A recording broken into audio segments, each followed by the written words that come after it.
किरातार्जुनीयम प्रथम सर्ग का 9वां श्लोक तृतीय वर्ष के लिए बताया जा रहा है। देखिए, कृतारिषड्वर्ग जयेन मानवीमगम्य रूपां पदवीं प्रपित्सुना विभज्य नक्तं दिवं मस्ततंद्रिणा वितन्यते तेन नयेन पौरुषम।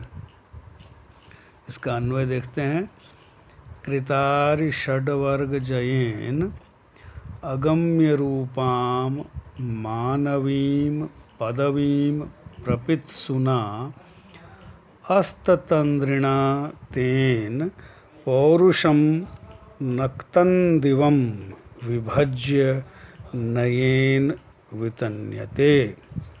शब्दार्थ देखते हैं। कृतारि षड्वर्ग जयेन, षड्वर्ग जयेन तृतीयांत पद है। षड्वर्ग 6 का समूह, वो 6 कौन से हैं? तो अरि हैं, शत्रु हैं। कौन कौन से? तो काम, क्रोध, लोभ, मोह, मद, मात्सर्य, ये 6 शत्रुओं का समूह है जिसको दुर्योधन ने जीत लिया है। कृतारि षड्वर्ग जयेन, काम, क्रोध, लोभ, मद, मोह, मात्सर्य, इन 6 शत्रुओं के समूह को जिसने जीत लिया है।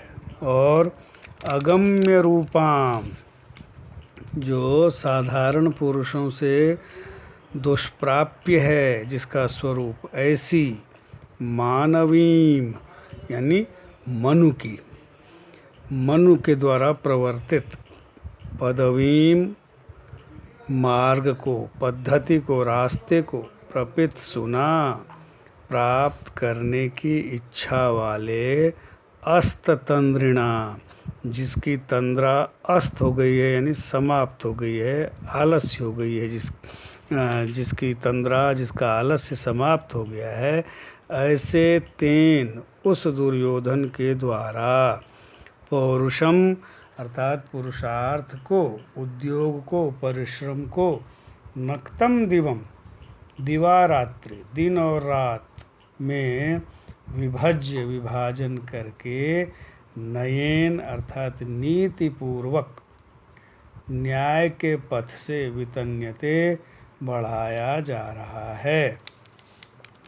मतलब ये हुआ कि काम, क्रोध आदि को जीतकर दुर्योधन अत्यंत विनम्र हो गया है।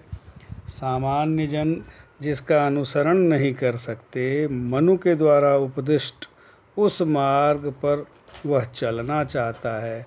आलस्य रहित होकर उसने कार्य का दिन और रात के लिए विभाजन कर लिया है। इस प्रकार वह नीतिपूर्वक शासन को बढ़ा रहा है। देखिए क्या कहते हैं कि काम, क्रोध आदि को जीतने का अभिप्राय यह है कि उसका आत्मबल बढ़ रहा है और वह विनीत होकर शासन कर रहा है। मनु के द्वारा बताए गए मार्ग पर चलने का अभिप्राय है कि शास्त्रों में जिस प्रकार राज्य संचालन के लिए राजाओं के लिए निर्देश दिए गए हैं, वो उसके अनुरूप शासन कर रहा है। जैसे जिसको दंड नहीं देना है उसको दंड नहीं दिया जा रहा है, और जो दंडनीय है उसे वहाँ मुक्त भी नहीं किया जा रहा है। वह निरंतर जागरूक है और कर्मों का जो काम उसको करने हैं, ये काम दिन में करने हैं, ये रात में करने हैं, इस प्रकार का उसने कार्यों का विभाजन कर रखा है। और बिल्कुल आलस्य रहित होकर दिन रात पुरुषार्थ करके, परिश्रम करके, प्रजा को प्रसन्न करके अपने अनुकूल करना चाह रहा है। देखिए, इसमें षड्वर्ग का मतलब मैंने आपको बताया, षण्णाम वर्ग समूह, 6 का समूह, जो काम, क्रोध, मोह, मद, लोभ और मात्सर्य, ये अरि षड्वर्ग है। इस पर विजय प्राप्त करके ही मनुष्य अपनी प्रगति कर सकता है। उसको उसने जीत लिया है। और मानवीय पदवी यानी मनु के द्वारा बताई गई जो प्रजा पालन की पद्धति है, उसको वो प्राप्त करना चाह रहा है।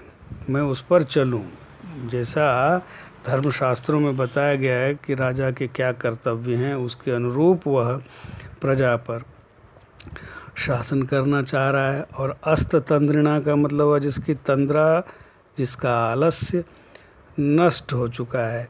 और नक्तम च दिवा च नक्तम दिवम, अर्थात अहोरात्रयोः, यानी दिन और रात में विभाजन करके अपने कर्तव्यों का, और फिर वह दुर्योधन राज्य चला रहा है, जिससे कि प्रजा में उसकी प्रसिद्धि हो और प्रजा का पालन भी